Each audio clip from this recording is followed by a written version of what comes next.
Become a sponsor today by visiting patreon.com/psychologyis.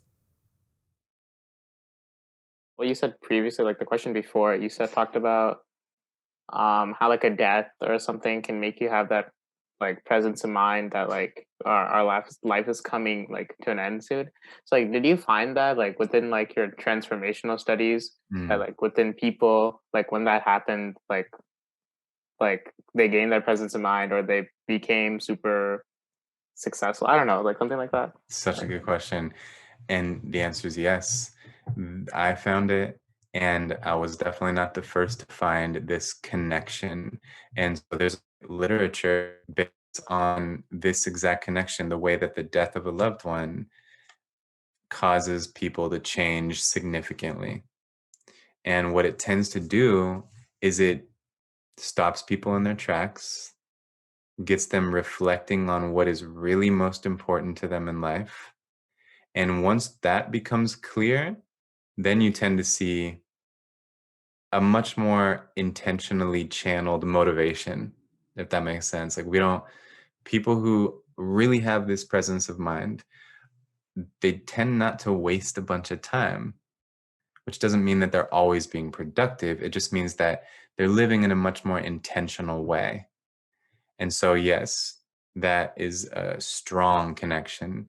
The way that the experience of losing a loved one causes changes in people that can only be described as personal growth.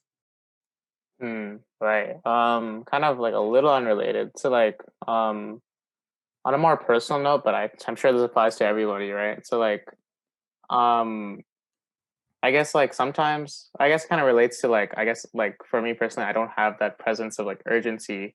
So like, it even comes down to the point where like one day like I guess a couple weeks ago, I woke up at like 5 a.m.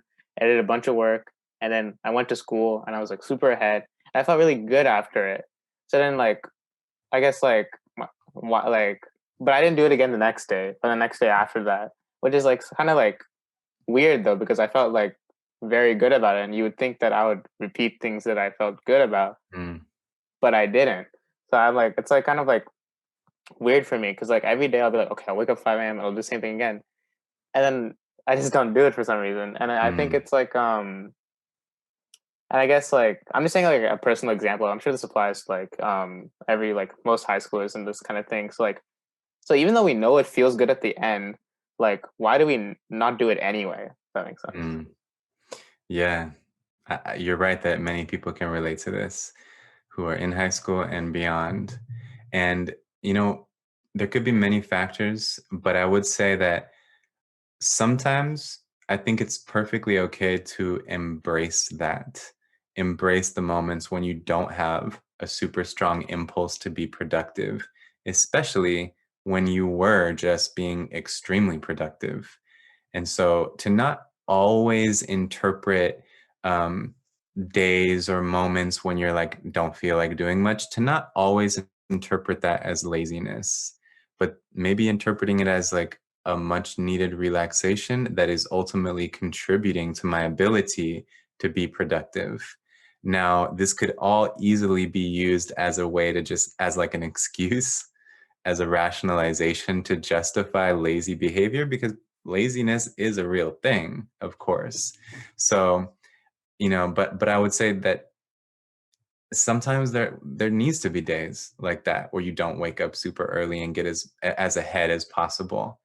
And yet, if you do want to be doing that more often, you can kind of think of it as you are, like, an analogy I like is, if water has always been running down the same path of a mountain every time it rains for years, then it will continue to do that, even if that's not necessarily like the most efficient path to take to the bottom. It's just the path of least resistance. It's the path that it's always been taking. So sometimes people are working against the current of their default mode, of the path that has already been carved. And they just kind of slip in to this mode of behavior that they've simply just gotten used to.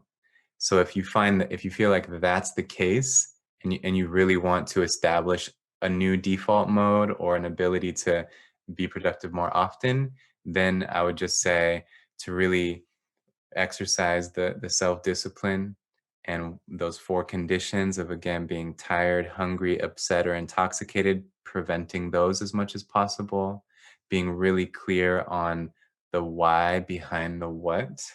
I think that's super important. Like, why is this meaningful, this task that you're doing? So the why behind the what is a big part of motivation too.